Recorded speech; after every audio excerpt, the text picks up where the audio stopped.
ശക്തമായിട്ട് ആക്ഷൻ എടുത്താണെങ്കിൽ അച്ഛനുണ്ടാവുമായിരുന്നു. പച്ച പോലും ഇല്ല. അമ്മ മരിച്ചു കിടക്കുമ്പോഴേ അവര് എല്ലാം റെഡിയാക്കാന്ന് പറഞ്ഞ ഇപ്പൊ എല്ലാം പോയില്ല. പോലീസ് തന്നെയാണ് അവർ ഒരു ആക്ഷൻ എടുത്താണെങ്കിൽ അച്ഛനും ഇവിടെ ഉണ്ടാവില്ല. 2 പോലീസുകാർ വന്നിട്ട് അയാളിനെ സ്റ്റേഷനിലേക്ക് വരാൻ പറഞ്ഞു. അത്രേ അറിയുള്ളൂ. അത് കഴിഞ്ഞിട്ട് അയാൾ തിരിച്ച് അതേപോലെ തന്നെ വന്നു. ഞാൻ അച്ഛൻ എപ്പോൾ വരുമ്പോഴും ഞാൻ അച്ഛൻ്റെ കൂടെ പോണതാണ്. ഇന്നലെ ഈ ഞായറാഴ്ച പോയിട്ടില്ല. ഞാനും പോയതാണെങ്കിൽ ഇതന്നെയല്ല എന്റെ അവസ്ഥ. ജീവൻ കൊടുത്ത അമ്മയുടെ ചോരയിൽ പുതഞ്ഞ അനക്കമറ്റ ശരീരം കണ്ട് വർഷമഞ്ച് പൂർത്തിയാകുമ്പോഴേക്കും അതേ വീട്ടിൽ അതേ കൊലയാളിയുടെ വടിവാൾ തലപ്പിൽ അച്ഛനും അച്ചമ്മയും വെണ്ണീറായ വേദനയിൽ താങ്ങും തണലും പോയില്ലേ, ഞങ്ങൾക്കിനി ആരാ എന്ന് 2 പെൺകുഞ്ഞുങ്ങളുടെ തീക്കണ്ണീരിൽ ആ സാധുക്കളുടെ നിലവിളിൽ ഒന്നും ചെയ്യാൻ കഴിയുന്നില്ലല്ലോ ദൈവമേ എന്ന ആത്മപുച്ഛത്തിൽ അസ്വസ്ഥമാക്കുന്ന നെന്മാറ വാർത്തകൾക്ക് ചോരച്ചുവയാണ്. പാലക്കാട്ടിൽ പെരുമഴയിൽ ഇടിവെട്ടിയങ്ങ് മരിച്ചുപോയവരല്ല. 2 തവണയായി 3 സാധുക്കളെ ഒരു മനുഷ്യമൃഗം വിരട്ടി വേട്ടയാടി വെട്ടിയിട്ടതാണ്. നരഭോജി ജാമ്യത്തിലിറങ്ങി അന്നു മുതൽ പ്രാണൻ കയ്യിൽ പിടിച്ച് പേടിച്ച് ജീവിച്ചവരാണ്. രാഷ്ട്രീയ ശക്തിയില്ലാത്തവരാണ്, ആൾബലമില്ലാത്തവരാണ്, പാവങ്ങളാണ്.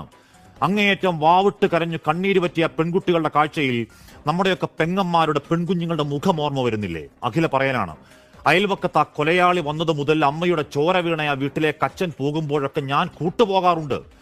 ആയുഷ്കാലത്തേക്ക് അമ്മയോർമ്മയുടെ ആഘാതത്തിൽ പിതാവിന് കാവലായി ദുർബലമായ കൈകൾ കൊണ്ട് അവൾ അച്ഛനെ ചേർത്ത് പിടിച്ചെങ്കിൽ ആ കൗമാരക്കാർ ഹൃദയാഴത്തിൽ പേര് നടന്ന പേടി എത്ര ഭയാനകമാണ്.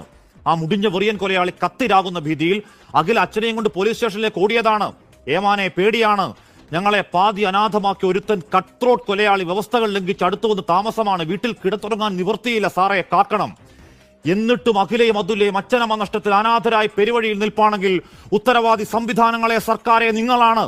അന്നു കൂപ്പിയ കൈ പുറങ്കാലിനടിച്ച് ചോരക്കൊതിയൻ ചെന്താമനെ വിളിച്ചങ്ങ് തലോടി വിട്ടതിന് അനന്തരഫലമാണ് ഇന്നു കേട്ട കൂട്ടക്കരച്ചിൽ. ഇന്നു കണ്ട പട്ടട കുറ്റവാളിയാണ്. ഉച്ച മുതൽ ഉള്ളങ്കാല് വരെ പകമൂത്തൊരുത്തനാണ്. സ്വന്തം ഭാര്യയെ ജോലിസ്ഥലം മുതൽ വീട് വരെ വഴിനീളം അറിഞ്ഞു തല്ലി ഒരുത്തനാണ്. ഓങ്ങിയ വടിവാളിൽ ജീവൻ കൊണ്ടോടി രക്ഷപ്പെട്ട സ്ത്രീയാണ്. ഒരു വീട്ടമ്മയെ വെട്ടിക്കൊന്നു മനസ്താപം തീണ്ടാത്ത ജാമ്യത്തിൽ ഇറങ്ങിയവനാണ്. നിരീക്ഷിക്കാൻ ആളില്ലെങ്കിൽ സ്പെഷ്യൽ ബ്രാഞ്ച് എന്ന് പറഞ്ഞൊരു സംവിധാനം എന്തിനാ? കൂടിയിരുന്ന് വട്ടം കൂടി തായം കളിക്കാനോ? നെഞ്ചിൽ കൈവച്ച് പറയണം പോലീസെ, അഖിലയുടെ സ്ഥാനത്ത് ഒരു കോടീശ്വര പുത്രി ആയിരുന്നെങ്കിൽ, ഏതെങ്കിലും പാർട്ടി നേതാവിന്റെ സന്താനങ്ങളാണെങ്കിൽ ഇങ്ങനെ കാട്ടുമായിരുന്നോ നിങ്ങൾ ഈ മര്യാദഘട്ട മന്ദത? ഞങ്ങളുടെ നികുതി പണത്തിന്റെ പങ്കിൽ ശമ്പളം വാങ്ങിയിട്ട് ജോലി ചെയ്യാൻ അറിയില്ലെങ്കിൽ, ലാത്തിയും തൊപ്പിയും മാറ്റിവെച്ച കോട്ട മൈതാനിയിൽ പോയി പഠിക്കണം, ബേസിക് ട്രെയിനിങ് കഴിയില്ലെങ്കിൽ ആ യൂണിഫോം ഊരി പോത്തുണ്ടി പുഴയിലെറിഞ്ഞ് വേറെ വല്ല പണിക്കുമ്പോ ജീവനും സ്വത്തിനും കാവൽ കൊടുക്കേണ്ട സംവിധാനങ്ങളെ പഞ്ചായത്തിലടക്കം നേരത്തെ അറിയിച്ചിട്ടും ഒരു പെൺകുട്ടി പേടിച്ച് തറം പറ്റിയെങ്കിൽ, അഖിലയും അതുലയും അനാഥരായെങ്കിൽ, ആ പാതകജന്മം അന്ധവിശ്വാസി ചെന്താമരയുടെ പുഴുത്ത കൈകളിൽ മാത്രമല്ല കട്ടച്ചോര കാക്കി പോലീസ് ആഭ്യന്തര വകുപ്പെ നിങ്ങളുടെ നെഞ്ചത്താണ്. പ്രിയ പ്രേക്ഷകർക്ക് എൻകൗണ്ടർ പ്രൈമിലേക്ക് സ്വാഗതം.